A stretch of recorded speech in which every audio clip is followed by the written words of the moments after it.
और जगदा बाबू तो ऐसे भी डिरेल्ड हो गए हैं। अच्छा।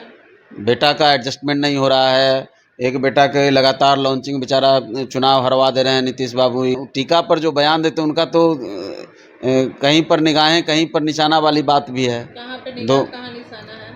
तेज प्रताप पर भी हमला करते हैं। अच्छा। सबसे ज़्यादा बिहार में टीका कौन लगाता है? सबसे ज़्यादा अगर टीका कोई लगाता है तो लालू प्रसाद जी के बेटे लगाते हैं। एक खास एजेंडे के साथ ये लोग काम कर रहे हैं, सनातन के विरुद्ध में काम कर रहे हैं और उसको समाप्त करने का जो मतलब अब तो सपना भी तरह तरह का आ रहा है, तो हम उनको बता देना चाहते हैं आने वाले समय में जनता इनको जूता चप्पल करेगी। ये दर्शा रहा है उनके डिप्रेशन को।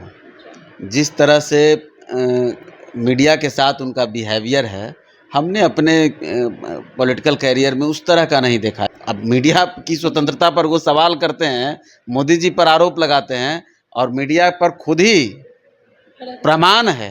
मोदी जी का आज तक या किसी भी उस तरह के नेता का नहीं होगा, लेकिन तीनों नाम मैंने बताए।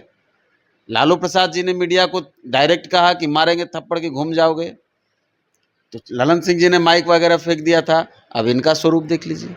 नमस्कार, बहुत स्वागत है आपका लाइव बिहार में। मैं आपके साथ रूपम।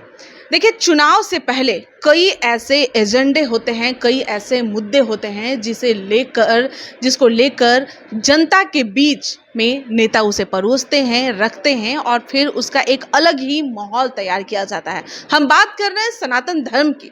सनातन धर्म के नाम पर कई ऐसे बयान आ रहे हैं, कई ऐसे वीर योद्धा जो हैं वो बयानबाजी कर रहे हैं। हम आपको बता दें कि स्टालिन के बाद अब जगदानंद जो कि आरजेडी के प्रदेश अध्यक्ष हैं, उन्होंने जो बयान दिया है कि जितने बड़े टीके जो लगाते हैं वही लोग देश को गुलाम करने में भागीदारी हुए थे। फिर उसके बाद उनसे सवाल किए गए, जब यही सवाल मीडिया उनसे किए तो उसके बाद फिर जगदानंद का एक अलग ही रौद्र रूप देखने को मिला कल आरजेडी कार्यालय में।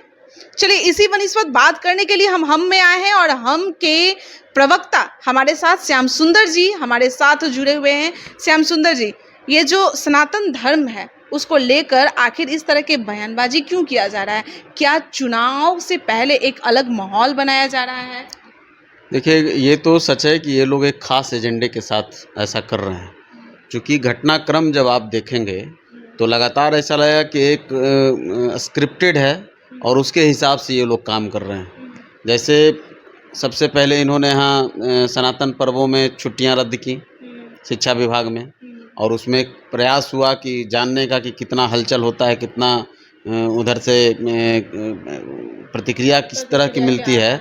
तो जब उधर से कड़ी प्रतिक्रिया मिली, आम जनता का भी, शिक्षकों का भी, नेताओं का भी, पार्टियों का भी, तब उसको इन्होंने वापस किया। और उसमें देखिए किस तरह से प्रयास करते हैं, मैसेज देने का काम करते हैं। एक धर्म के छुट्टियों को उन्होंने रद्द नहीं किया और एक धर्म के सभी छुट्टियों को रद्द, मतलब मैक्सिमम छुट्टियों को रद्द किया। तो ठीक है, वापस ले लिया, लेकिन मैसेज तो दे दिया कि हम किसी के लिए बहुत स्नेह रखते हैं और किसी से हम इतना नफरत रखते हैं। उसके बाद देखिए उदयनिधि स्टालिन हैं, उन्होंने जो कहा, खास बात है कि वो जो कह रहे थे ये नहीं कि फ्लो में बोल रहे थे, वो बाजाबता लिखा हुआ था और लिखा हुआ पढ़ रहे थे। उसके बाद देखिए कि ए राजा उनके ही पार्टी के सांसद, उसके बाद पी चिदम्बरम के बेटे, उसके बाद मल्लिकार्जुन खड़गे जो कांग्रेस पार्टी के राष्ट्रीय अध्यक्ष हैं, उनका ही बयान चल रहा है, फिर उनके बेटे का। तो लगातार इस तरह का जो बयान चल रहा है वो बिल्कुल दर्शा रहा है कि एक खास एजेंडे के साथ ये लोग काम कर रहे हैं, सनातन के विरुद्ध में काम कर रहे हैं और उसको समाप्त करने का जो मतलब अब तो सपना भी तरह तरह का आ रहा है, तो हम उनको बता देना चाहते हैं आने वाले समय में जनता इनको जूता चप्पल करेगी। जिसकी ताकत पर ये सिरमौर बने रहते हैं और राजा अपने आप को समझते हैं, जनता इतनी कमज़ोर नहीं। जिसने अंग्रेज़ों को भगा दिया, जिसने मुग़लों को हरा दिया, वो आपको बकस देगा क्या? आने वाले समय में जब आप सड़क पर आइएगा तो यही जनता आपके साथ किस तरह का खेल करेगी। उद्वेलित करिएगा तो लोग उद्वेलित होंगे। और जगदा बाबू तो ऐसे भी डिरेल्ड हो गए हैं। अच्छा। बेटा का एडजस्टमेंट नहीं हो रहा है, एक बेटा के लगातार लॉन्चिंग, बेचारा चुनाव हरवा दे रहे हैं नीतीश बाबू ही, जैसा कहा जा रहा है। एक बेटा को बर्खास्त लगभग करवा दिया, अब साल भर से कोई पोस्टिंग हो नहीं रही है। उधर पीड़ित रहते हैं, टीका पर जो बयान देते हैं उनका तो कहीं पर निगाहें कहीं पर निशाना वाली बात भी है। कहाँ पे दो निगाह, कहाँ निशाना है? तेज प्रताप पर भी हमला करते हैं। अच्छा। सबसे ज़्यादा बिहार में टीका कौन लगाता है? सबसे ज़्यादा अगर टीका कोई लगाता है तो लालू प्रसाद जी के बेटे लगाते हैं।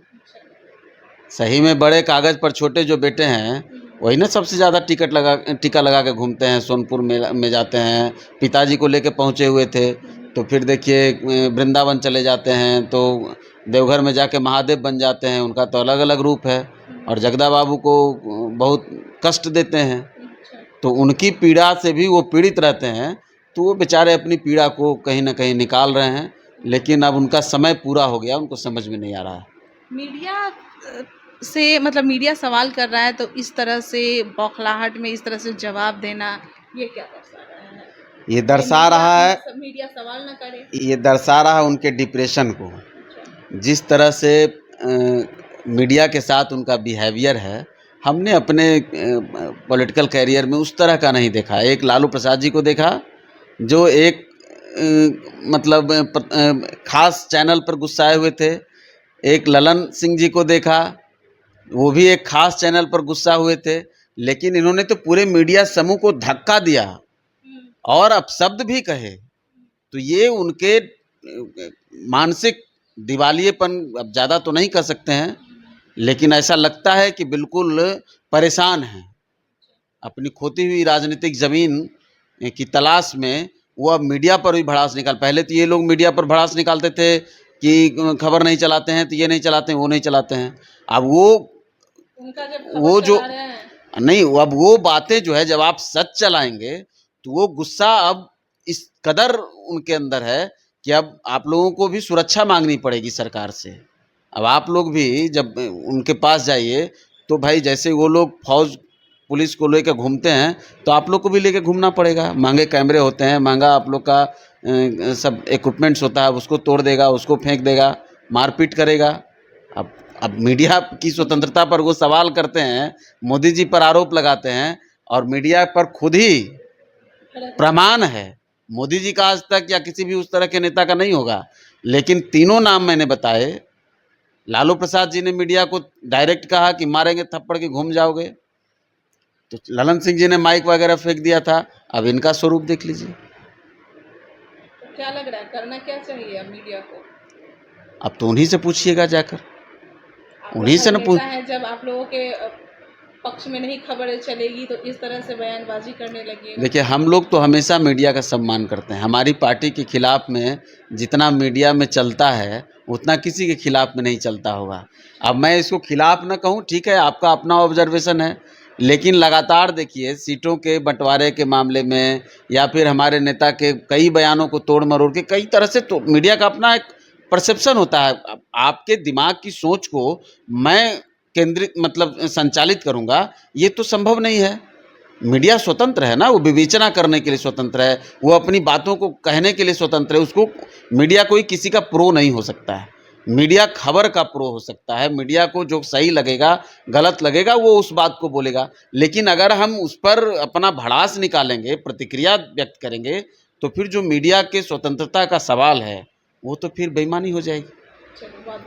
तो आरजेडी वालों से जाकर पूछिए कि अब क्या करना चाहिए, किस तरह से आप लोगों का सामना करना चाहिए। हेलमेट वगैरह लगा के जाएं, क्या करें, वो तो वही बताएंगे। चलिए, बहुत बहुत धन्यवाद। तो चलिए, श्याम सुंदर जी हमारे साथ जुड़े हुए थे और इन्होंने कई ऐसे नाम जो हैं वो गिनवा दिए हैं कि कई ऐसे जो लोग हैं जो मीडिया पे काफ़ी भड़के हुए थे। कई ऐसे कोई खास चैनल था जिससे भड़क गए थे और फिर जो है वो तो सामने है ही। आप देख ही रहे हैं कि जगदानंद जी किस तरह से कर रहे हैं और इनका कहना है कि जगदानंद जी एक भड़ास निकाल रहे हैं उनके दोनों बेटे का, कि दोनों बेटे जो है अभी तक कुछ कर नहीं पाए हैं। नीतीश कुमार जी की वजह से ऐसा हो रहा है। अब क्या है वो तो आगे आने वाला समय ही बताएगा। चलिए, ये भी देखना होगा कि क्या एक्शन मूड में लालू प्रसाद यादव जी आते हैं या नहीं। अभी के लिए इतना ही। लाइव बिहार यूट्यूब पर सब्सक्राइब और फेसबुक पर लाइक जरूर करें।